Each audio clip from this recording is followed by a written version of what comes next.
It was really great to be able to lose 15 pounds of fat and able to see that weight melt off of my hips because I'd always been super self-conscious about it. And to be able to see a little bit of what my body could look like was really exciting.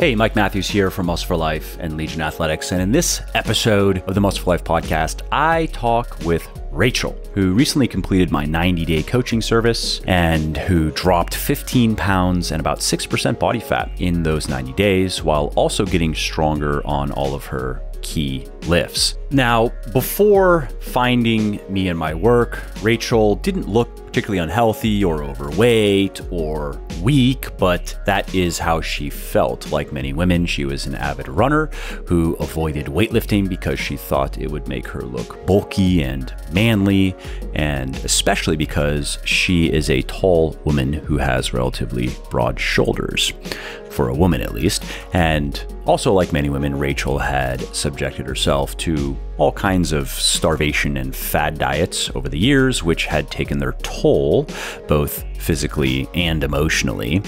And understandably so, Rachel was confused, she was frustrated, and was starting to feel hopeless. Then, however, she stumbled across this podcast and she liked what she heard. Her boyfriend also liked it and had recommended it to her, and they together started applying my teachings, and Rachel was thrilled with the results. She saw that when she started eating and training properly, improvements came quickly, and that gaining muscle in the right places in her body and reducing her body fat percentage to where she wants it to be is the key to getting the body she really wants, getting that lean, athletic, toned body, not a blocky, masculine one. Rachel's next step was signing up for my one-on-one coaching service, and now, about a year into her transformation journey, this all began about a year ago, she now looks and feels better than ever before and is really just getting started. So if you like hearing motivational stories about how other people have changed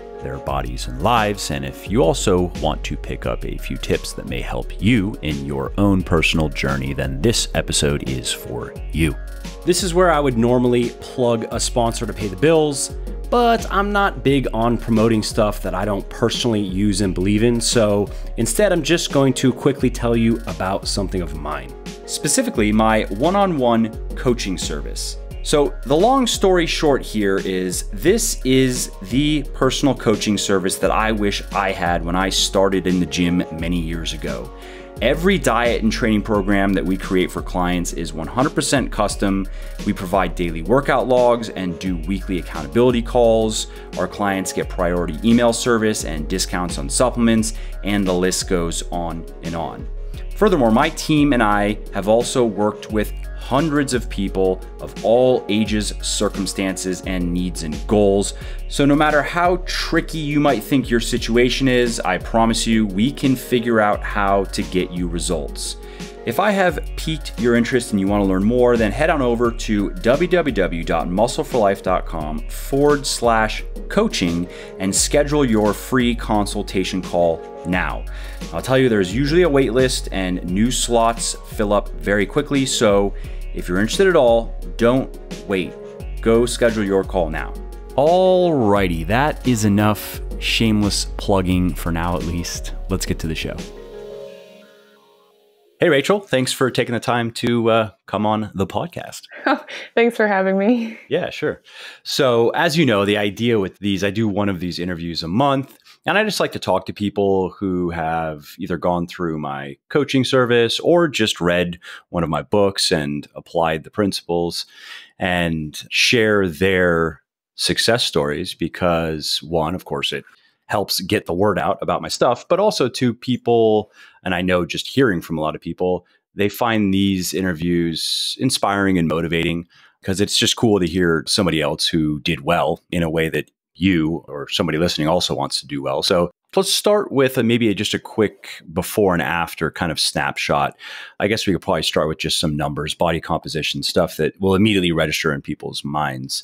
And just to be clear to everybody listening, so Rachel went through my coaching service and you did 3 months, Rachel, or is it? Yeah, I did 3 months. Okay, good. So it's 3 months, and what does the before and after look like? I guess we could talk some numbers, and then maybe also just how things are qualitatively, like quality of life. And then I think we should rewind to, I mean, I'm curious to hear, how did you even find out about me, and what were you doing before, and how was it going, and so forth? Yeah, absolutely. Basically, I guess before, a quick snapshot of before, I was around 160 pounds.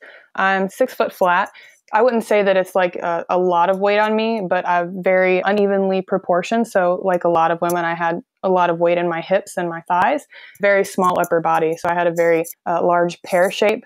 I had no upper body strength at all. I could barely do a push-up. It was pretty sad, actually. And then, quick snapshot to afterwards, I was down 15 pounds of fat, and I had gained about 2 inches on both of my biceps, which was a pretty big deal because when I flexed before, I had no muscle.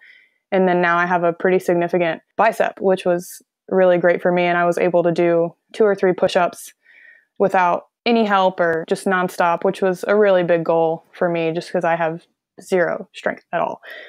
It was really great to be able to lose 15 pounds of fat and able to see that weight melt off of my hips because I'd always been super self-conscious about it. And to be able to see a little bit of what my body could look like was really exciting. Yeah. And this is obviously just a preview of things to come, right? Because this is 3 months that you're talking about. I actually finished a program in November. So I've actually lost 10 more pounds following the program that I was following. I actually started off with no abs. I now have 4 defined abs. Like me, but genetically, I can't have anything else. That's what I got. Yeah, well, awesome. Hey, twins. But yeah, I have 4 abs, and I'm doing a lot of things I never thought I could do. How many push-ups now? I haven't actually counted. I'm actually doing push-ups with my feet elevated now.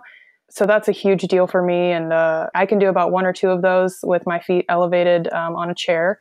And I haven't actually done a count of how many push-ups, but I'd say I could probably do maybe like 15 nonstop, which is really great. Really great for me.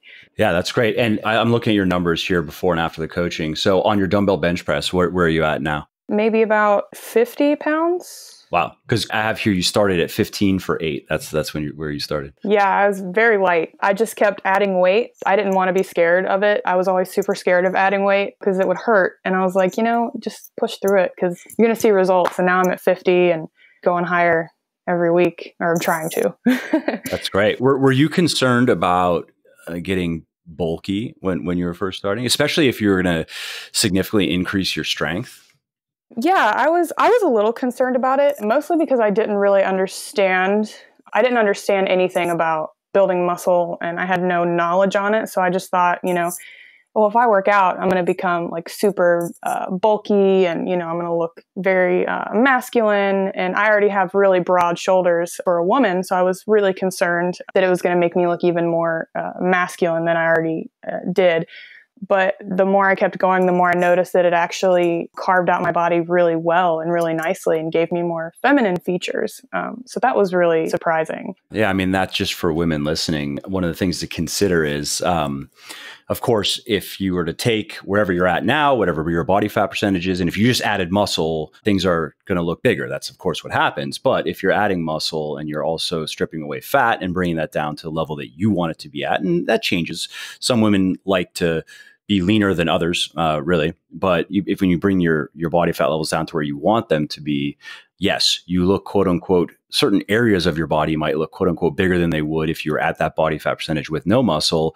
But that's the difference of looking kind of just thin and waifish without curves or muscle definition and looking athletic. And if you are focusing on training the right areas of your body, let's say it's your lower body, let's say it's your butt, let's say it's your legs, but in a way that adds lines and adds definition as opposed to just adding, quote unquote, size. And something else just to consider is that women start with a lot less muscle. It's not actually that they can't gain muscle as well as men. They can gain muscle fairly well, almost as well as men can. However, women start with so much less muscle than men. It requires quite a bit of muscle gain to ever get to the realm where you're starting to look masculine. It just takes many years. It takes a lot of work. And quite frankly, a lot of women actually don't even have the genetics for it. So if you were to maintain a body fat percentage that you're happy with, it would take a lot of work to ever get to a point where you're like, wow, I'm actually too jacked now. And many women could never even get there. It doesn't matter how hard they tried. They would have to put on a lot more body fat, which is not what women generally want to do. So I'm assuming that's at least in line with what you've experienced so far. Oh, yeah. Yeah, definitely. Putting on body fat was one of my biggest concerns. I think I always associated like working out with, if you put on muscle, you had to put on fat. Again, because I honestly had no idea what was going on. I didn't really understand how like the muscular system worked and, anything like that. So it was really nice to have that fat melt off, because I think if I would not have been practicing a proper diet, I think I would have gotten a lot bigger. And that's what happens to many women when they'll get into any sort of exercise, whether it's just cardio or resistance training or a mix of both. If they're not also following a starvation diet, which in many cases they are, but if they're just kind of eating by feel and just eating intuitively, what naturally happens is, okay, so you start training your body, and that's great for your body and it has health benefits, but it also increases the energy demands in the body. And so your body has a complex system for regulating appetite, and it tells you essentially what it's sending signals saying, hey, give me more food. I need more food. Your body does not want to be in an energy deficit, because what that is mild starvation. So what will happen, and I know just from hearing from a lot of women, is if they're not, like you said, if they're just going, okay, I'm just going to eat quote unquote clean, and I'm not going to restrict myself, and I'm not going to blatantly overeat, what inevitably happens is either don't lose fat. So they're adding muscle, but not losing fat, which isn't creating the look in the mirror, is not very encouraging. Or they overshoot it a bit, because all of us, if we just eat based on feel, or if we don't consciously try to control our calorie intake, most of us are going to err on the side of overeating, not undereating. That's just biology. So anyways, I'm just throwing out commentary for women listening, that things that I've come across that it's good to understand, like, oh, okay, well, that's why that's an issue. And that's why I'd say it seems to be more of an issue in women. I haven't looked into the research on emotional eating, but based on my experience, it seems to be more of an issue with women than men, and particularly around menstruation. And so there are other factors that can make it even harder for women to just intuitively mildly starve themselves, basically. It's kind of like, it's either an all-in, over the top, where you fucking know you're starving yourself. You're eating, 3 tiny meals a day, or you're eating right around your maintenance level and you tend to go over. So I'm assuming, and this is probably a good segue into, what were you doing before? What had you tried before, and how was that working? Yeah, so I've actually struggled with diet my whole life. I say that lightly because I am only 24. So really my diet only became an issue when I was around 18. But I personally struggled with emotional eating because I was diagnosed with endometriosis. So around my period, I had stronger symptoms than most people. So I was just going into, chocolate and bags of chips. And like you said, I was either all in or starving myself on my diet, or I was eating way too much. There was no steady, healthy diet really my whole life, just because I didn't really know what I was doing was bad for me, because, you see so many different points of information like, oh, well, if you eat less, your body will naturally burn off the fat, or don't eat too little. And, it was really confusing. I tried a lot of fad diets, but more recently, and around when I was 22, I noticed I started packing on a little more weight in my hips. So I started going really in depth into, these big fad diets. And I actually started doing fasting. So I was fasting for up to 2 days, and then I would eat, and I was miserable. It was honestly one of the worst periods of my life, because I love to eat, and I'm not a happy person when I'm hungry. Like most people, hangry is a real thing. And I was just really unhappy. My eating habits were really bad. So 2 days, like 48 hours, just a real fast? Yeah, real fast. I would drink water and green tea. If I got really irritable, I would try and sip on something that had a little sugar in it, like orange juice. but it was really unhealthy. And, my skin started to deteriorate. Everyone would be like, well, what's wrong with you? Are you sick? And I'd be like, no, I'm totally fine. Other people started to notice how unhealthy I was becoming. And, I thought I was doing the right thing because I had read, they have so much information online. When you don't really know what you should be doing, you just assume that could be right. And that could be like the magic ticket into, losing that weight. So I was really uneducated, and I probably continued that for a while until I started eating again, and I started eating less. And then I noticed I started to gain more weight. So it was just really confusing. And that pretty much continued until I started the program. Well, actually, until my fiance started the program first. And then I was kind of like, oh. Okay, so that's how you found. Yeah. He was a huge fan of the podcasts, and we listened to them on the way to work. And I was like, wow, this makes a lot of sense. All this stuff I'm hearing. And then he signed up for the program, and he had amazing results. And so then I did it, and I also had amazing results. Oh, that's great. And so now tell me, I'm curious on the diet in particular. So how was that aspect of the program? Because it was probably a pretty big shift. Yeah, it was. Fortunately, my coach, Echo, she was awesome. I was able to talk to her about all of my struggles and everything with eating. And she was so willing to make it to where it wasn't super difficult. But the worst part of it was the first week was just changing into that schedule. Because I went from such a unscheduled eating habit. I'm the type of person where if I'm not hungry, I'm not going to eat, whether it's dinner time or lunchtime. And sometimes I would just not eat for a whole day because I just wouldn't be hungry. So that was a little hard going into that and having a scheduled meal and a snack. And the first day I noticed I was super hungry. I thought I was going to suffer through the whole 3 months because I was so hungry. And then slowly my body got used to it.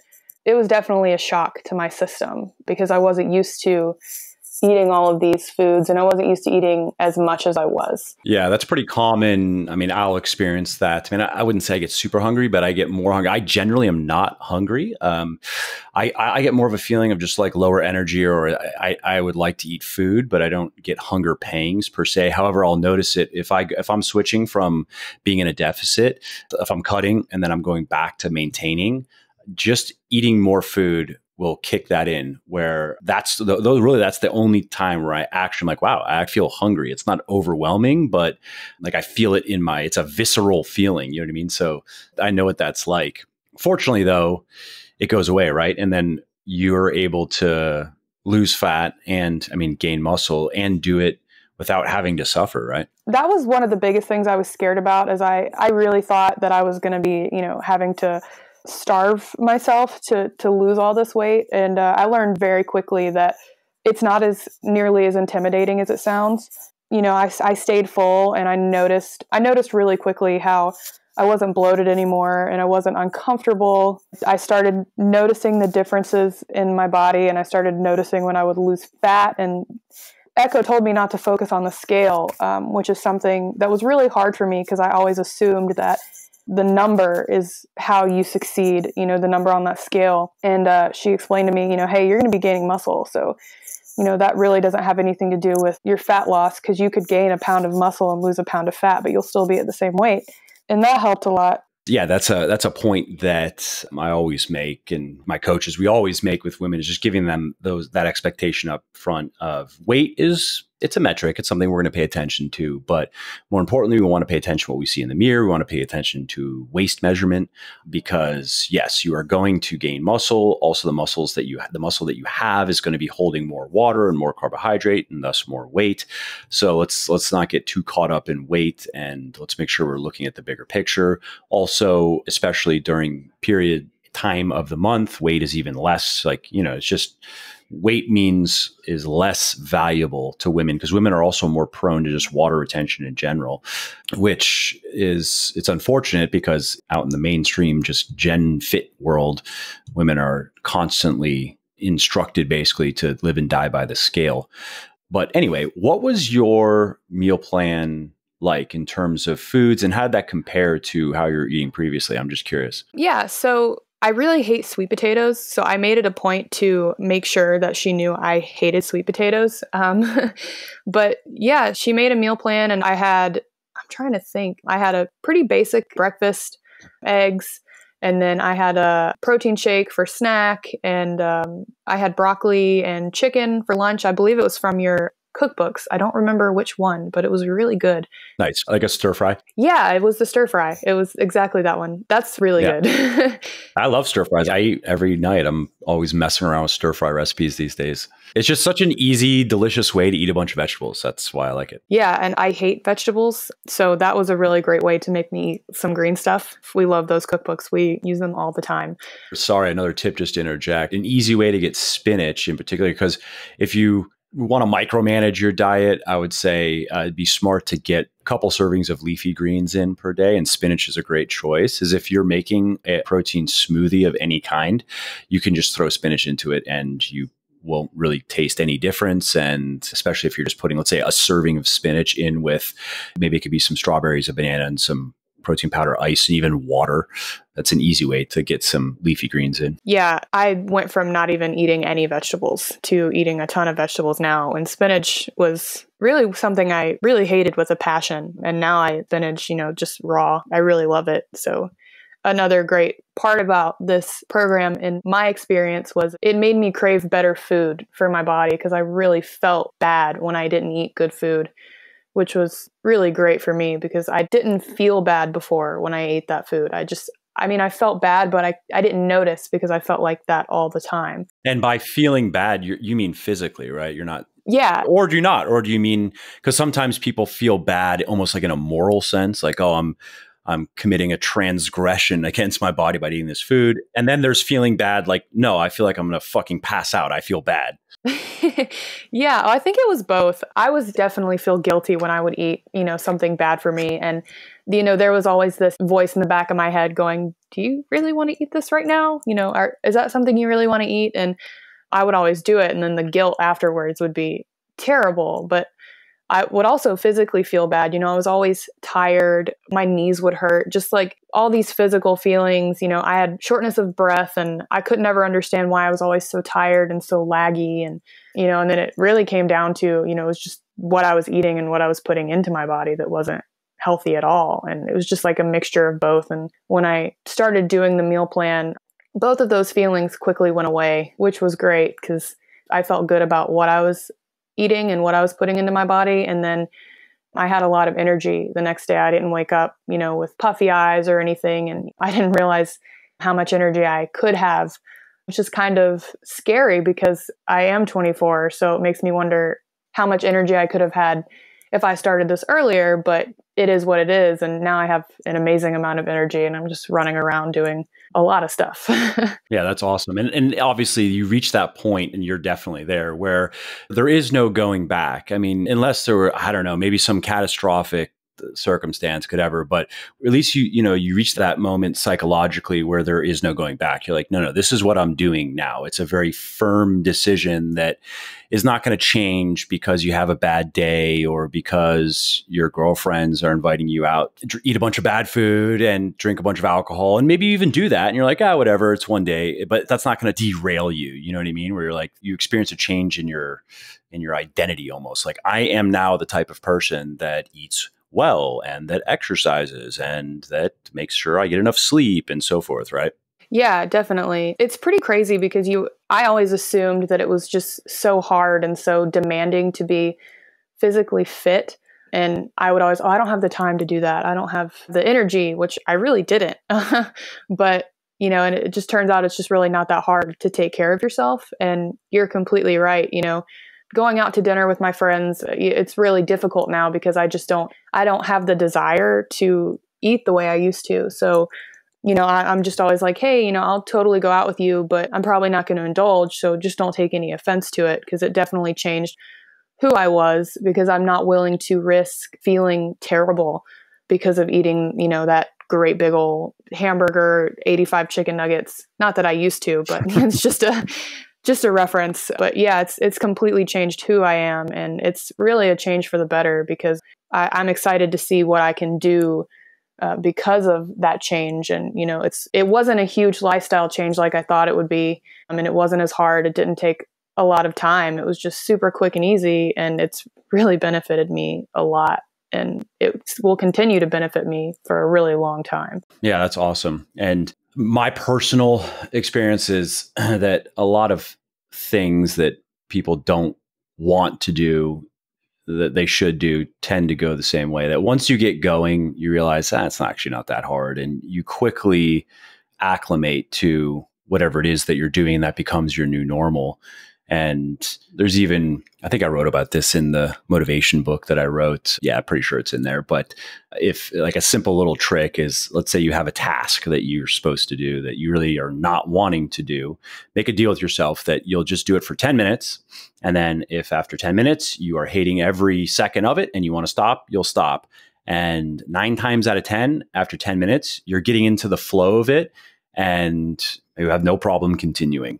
I think that's like a micro example that applies in the macro as well, that once you really start getting into something, especially something like this that is so positive and involves you, taking more responsibility for yourself, right? That's what we're talking about. And for your health, that once you get going, you realize, one, it's actually not that hard. And two, it's actually pretty enjoyable. And the benefits so far outweigh the downsides, which, yeah, sure, there are some days, I'm sure that you've experienced this, some days you don't really feel like going to the gym. You still do it, but there's a little bit of resistance there. Or maybe you're doing a workout and you're like, this workout kind of sucks. And you just keep going though. But that's not the norm once you get into the right routine, Yeah, definitely. So let's talk about the exercise side of things. What were you doing previously? And or maybe it's nothing. Yeah, I mean, the gym was always like super intimidating for me. Why? Well, I don't know. I guess I was always one of those people that would, I watched, the YouTube videos and see the videos of someone doing something wrong and it would end up on YouTube. And some of them were really funny. The fail videos. Yeah. And I wouldn't say I was ever that extreme, but, it did make me a little self-conscious because I did not know what I was doing. I didn't want people to look at me and go, wow, she really doesn't know what she's doing, does she? Or what is she doing in here? It was one of my own insecurities that I dealt with. And not only that, but, dealing with me also being a young woman, I was a little intimidated just because in the past, I have had people come up to me in the gym, a little uncomfortable. That was another reason, but I got over that pretty quickly because I realized that, some experiences mean that everybody behaves that way just because a few people behave that way. And that was one of the biggest things. And I know that other women have that hesitation, but I learned very quickly that people aren't in the gym to look at me and make fun of me. They're in the gym to do better for themselves. So I did get in the gym. Yep. And let's face it, most of the guys who would even, let's just say younger guys, most of them spend a lot more time staring at themselves in the mirror than even looking at any of the women. They're way more into themselves than. It's so true. Yeah, it's such a good point. I learned very quickly that it's very easy to look at yourself when you're making gains because I ended up doing the same thing after a while. I would, see myself in the mirror and be like, oh, hey, there, little bicep, and I would, flex in the mirror. And I realized that it was just a misconception of a lot of people. So I didn't actually go to the gym. I had a little gym set up here to avoid all of that. It wasn't great. I had a few dumbbells and that was about it. And I would run a lot, do a lot of cardio, and I wouldn't really get anywhere. I wasn't doing anything for my body.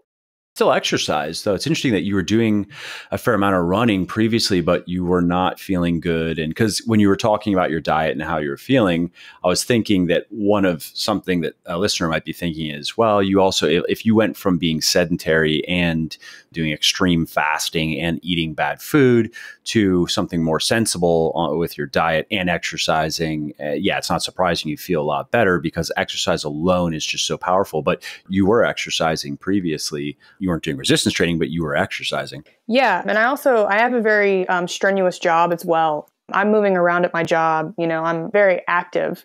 A lot of the feeling was mainly coming from just eating badly. Yeah, that was a big thing. Just a lot of diet. Yeah. Were you a little bit concerned initially? So you're doing a lot of cardio, no resistance training. Now you're kind of flipping it, right? I'm assuming you spent most of your time doing resistance training and maybe some cardio as needed. We actually started doing cardio 3 days a week, just so I could lose some of that extra fat. But I was doing a lot of resistance training. She asked me what goals I was looking for. And since my upper body was really lacking, I really wanted to build up my shoulders. So my key points were my shoulders, my thighs, and my arms.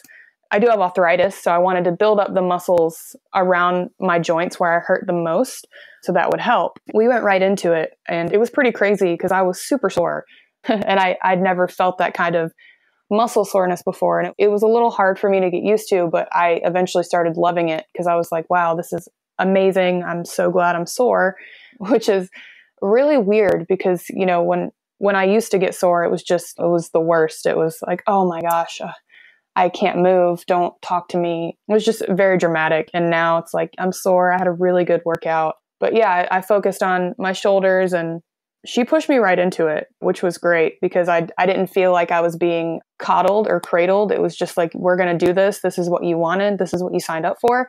So we're going to give you the results you want. It worked out really great for me because I was, doing incline bench and flat bench. And then I would go into squats and deadlifts, which I had never done a deadlift before. That was really awesome. And then the bicep curls and just so many things I'd never done before. It was really awesome because it just opened my whole world up to this exercising, and I started to feel great and I started to look great. So the exercise, that was a really positive experience for me. Yeah, I bet. And how are your joints doing? Great, actually. I used to have knee pain almost every night, and before I started working out, I actually was taking Fortify, and that helped a lot with the pain over time. But then once I started working out and exercising, I haven't had knee pain since September, which was really awesome because it used to be debilitating. When I would have knee pain, it would be so bad. I would become nauseous and I would become flush. Holy shit. Yeah. If anybody does have arthritis, they understand like the kind of pain that I'm talking about. It's undescribable. It's really awesome not to feel that anymore because I'm a lot stronger and I've built up those muscles. And since I am moving my joints around, it helps me a lot. And my arthritis wasn't bad. So I feel like this has become a little bit of a preventative from it becoming worse, just working out and moving those joints and keeping them healthy. That's been really awesome because it used to be terrible for me. And now I'm just, I'm able to squat and bend over and do all these other things that used to be really hard. And, I can do like cartwheels and backflips and like I used to be able to when I was younger with no problem, no pain, and really great for that. That's awesome. There's so many cool facets of this. I mean, it's really a huge change in just the last, 5-6 months, I guess, is from when it really started, right? Yeah, I would say it kind of started January 2018 when my fiance started it because I had to start eating a lot better when he was doing his program because I was cooking every meal for him.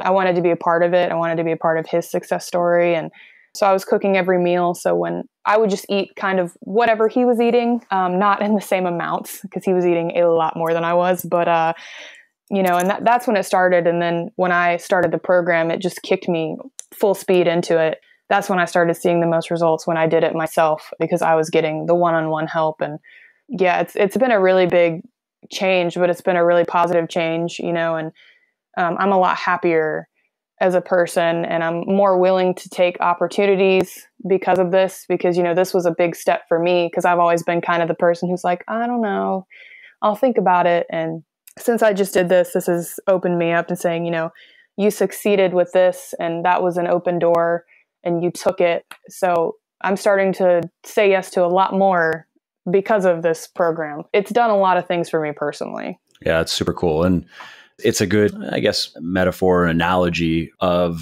other things that you might want to do. Like you have the basic fundamentals and you learn them and you get good at them and you work at them every single day and good things happen. I mean, it's like the 20% that produces 80% of the results that are even potentially available, right? Yeah, definitely. So what are your goals now? Where do you go from here?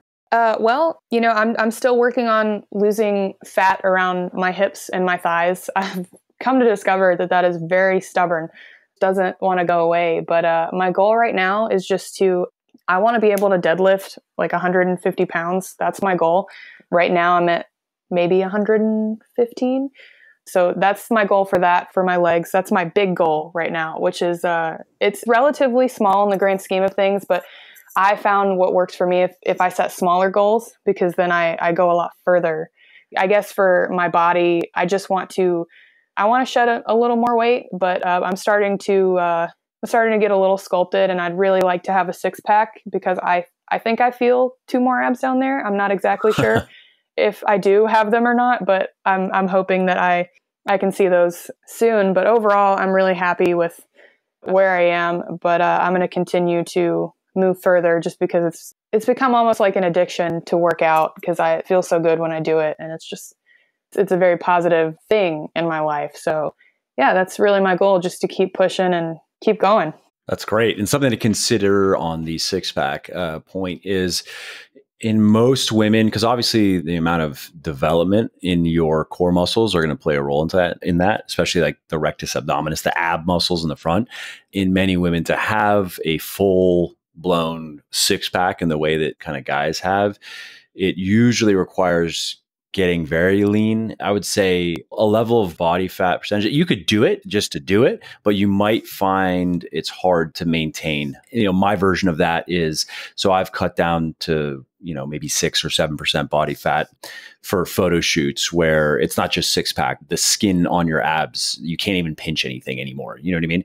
And yeah, it looks cool, but maintaining it was a bitch. Maintaining it, my workouts were always a bit worse than they were if I just were, maybe 2 or 3%. If my body fat percentage was 2 or 3% higher, so that was me exercising, I would say, I've time about 6 hours a week, maybe even a little bit more, actually, closer to 7, because I was in the gym 5 days a week for about an hour lifting.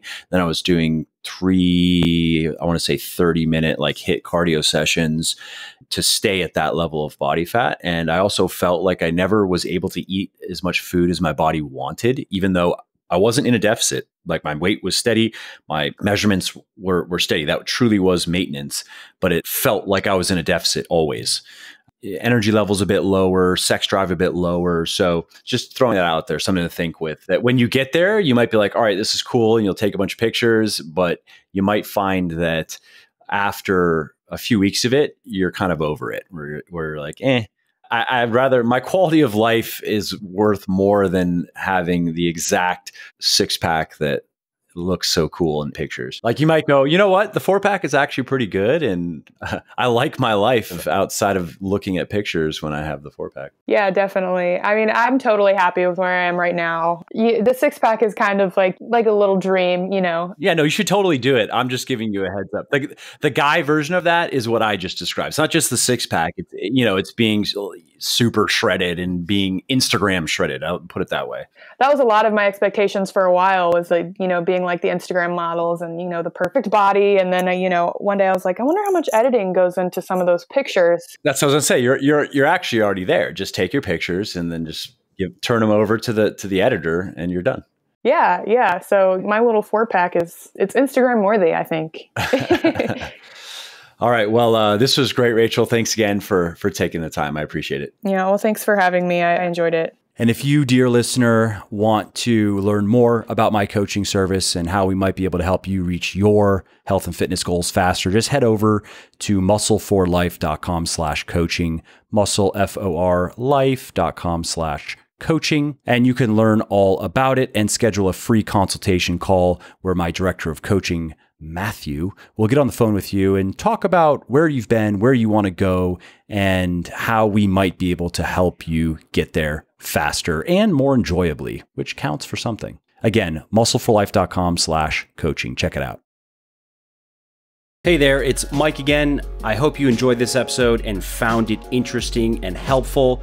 And if you did and don't mind doing me a favor, then please do give this video a like and leave a comment down below. Not only do I like to hear from everybody and I jump in and reply to as many comments as I can, it also helps other people find their way to the show and learn how to build their best bodies ever too. And of course, if you want to be notified when the next episode goes live, then just subscribe to my channel and you won't miss out on any of the new content. Lastly, if you didn't like something about the show, then definitely shoot me an email at mike@muscleforlife.com and share your thoughts on how you think it could be better. I read everything myself, and I'm always looking for constructive feedback, so please do reach out. Thanks again for listening to the episode, and I hope to hear from you soon. And lastly, this episode is brought to you by me. Seriously though, I'm not big on promoting stuff that I don't personally use and believe in, so instead I'm going to just quickly tell you about something of mine. Specifically, my one-on-one coaching service. So the long story short here is this is the personal coaching service that I wish I had when I started in the gym many years ago. Every diet and training program that we create for clients is 100% custom. We provide daily workout logs and do weekly accountability calls. Our clients get priority email service and discounts on supplements, and the list goes on and on. Furthermore, my team and I have also worked with hundreds of people of all ages, circumstances, and needs and goals. So no matter how tricky you might think your situation is, I promise you, we can figure out how to get you results. If I have piqued your interest and you want to learn more, then head on over to www.muscleforlife.com/coaching and schedule your free consultation call now. I'll tell you, there's usually a wait list and new slots fill up very quickly. So if you're interested at all, don't wait. Go schedule your call now.